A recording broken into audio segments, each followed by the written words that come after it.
Исламский образовательный портал assunna.ru представляет.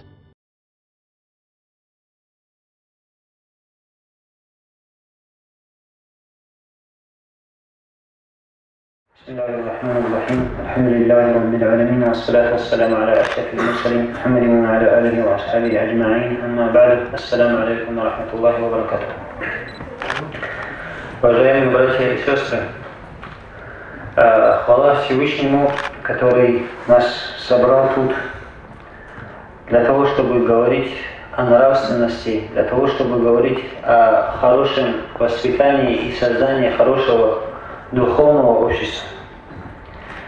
И говоря о нашей вере, об исламе, очень сегодня мы живем в мир науки, в мир передовых технологий. И сегодня время образованных людей. Буквально лет 100-200 тому назад люди не имели таких знаний в плане светской науки. Сегодня нет, наверное, по крайней мере в нашей стране нет ребенка, нет человека, который не получил достаточно глубокие знания по всем направлениям наук.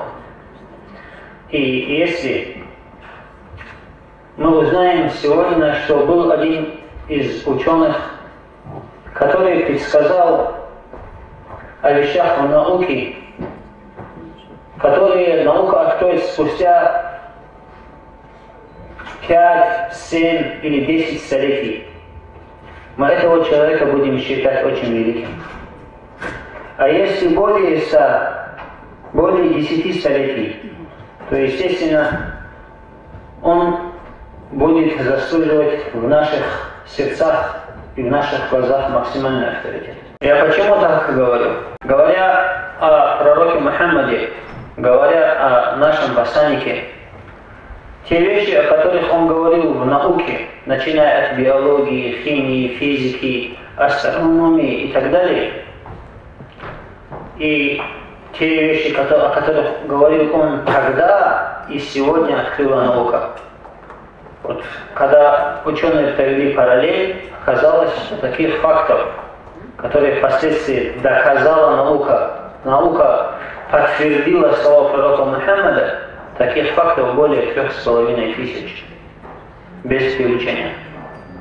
Более 3500 фактов из науки, когда наука доказывает правоту слов пророка Мухаммада, алейхиссалату вассалям. Это 3500 доказательств величия пророка Мухаммада. Это 3500 доказательств истинности его слов. А я почему так далеко начинаю? То есть, эта личность пророка Мухаммада, алейхиссалату вассалям, она велика во всех отношениях.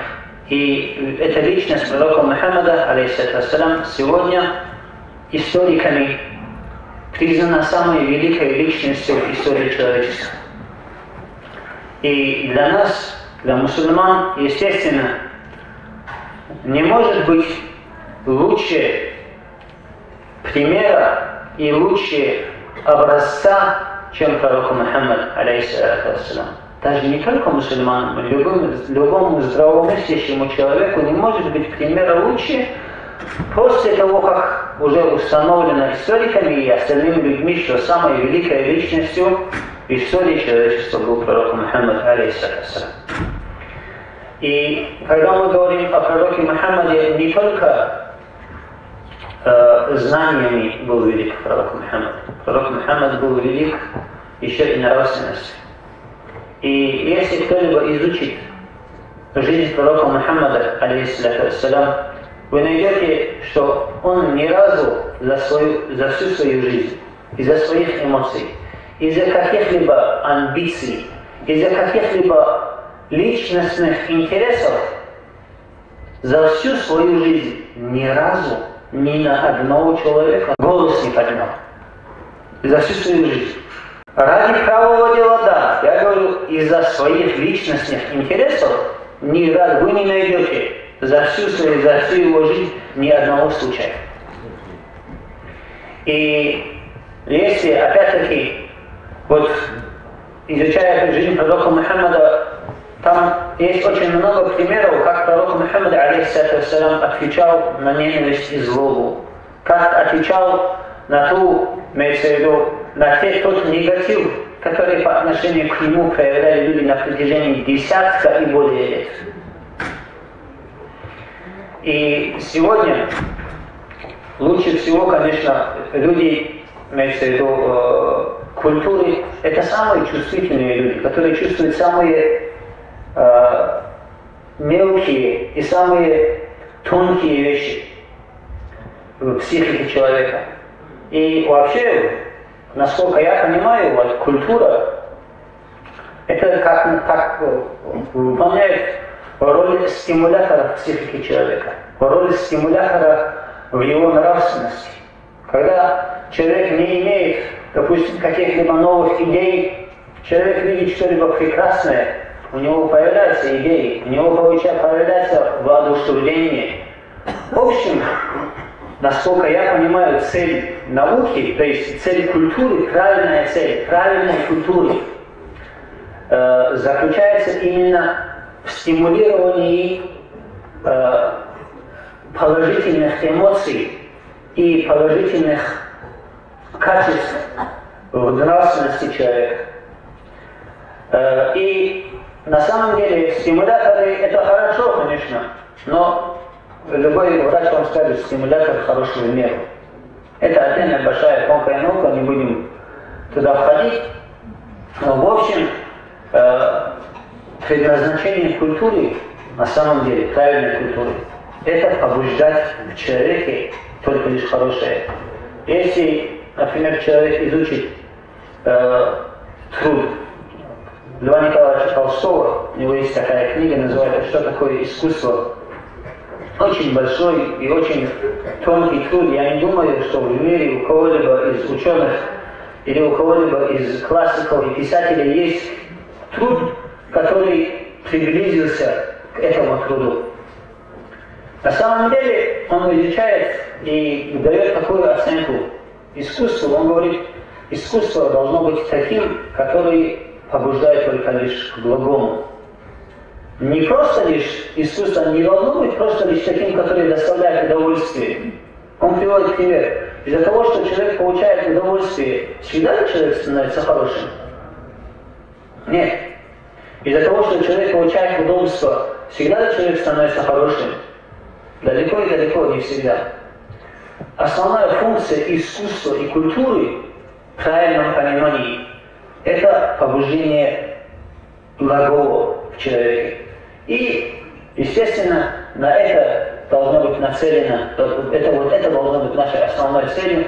И хотя я уверен, что некоторые, большая часть читала и изучала этот труд Льва Николаевича Толстого, кто не изучал, мне самому, как филологу, этот труд очень сильно понравился, и я вам советую его.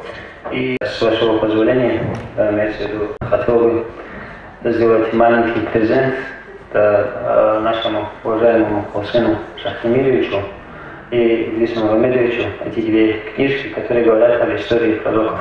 Есть, говорит, очень интересная притча. У одного учителя, говорит, был любимый ученик, которого он выделял все время. Когда его остальным ученикам это не нравилось, и в это время ученик заметил это и решил показать остальным ученикам, почему он любит этого ученика. Он, говорит, раздал каждому по курочке и сказал, пойдите, говорит, туда, где вас никто не видит, и зарежьте эту курочку там. Все, говорит, на следующий день пришли с зарезанной курочкой, кроме любимого ученика. Когда его спросили, почему ты не зарезал, он, говорит, ответил, я не нашел места, где меня не видит Всевышний. И на самом деле нравственность невозможно строить без веры. Если вы помните, Макаренко, это у нас основоположник педагогики, имеется в виду СССР, России, он говорил, у него есть очень интересные слова, он говорит, самое главное качество воспитателя – это набожность. Если человек не стесняется там, где его никто не видит, если он никого не стесняется и Всевышнего не стесняется, что его будет сдерживать? Поэтому самое главное в человеке – это в любом случае стержень, это вера. В любом случае, мы хотим, не хотим, понимаем, не понимаем, будет один день. Если мы это не осознаем, если мы это не будем помнить, что нам нужно готовиться, то невозможно строить нравственность. И я извиняюсь за свое многословие, дай Аллах нам всем правильного понимания и дай Аллах нам всем счастья в обоих мирах.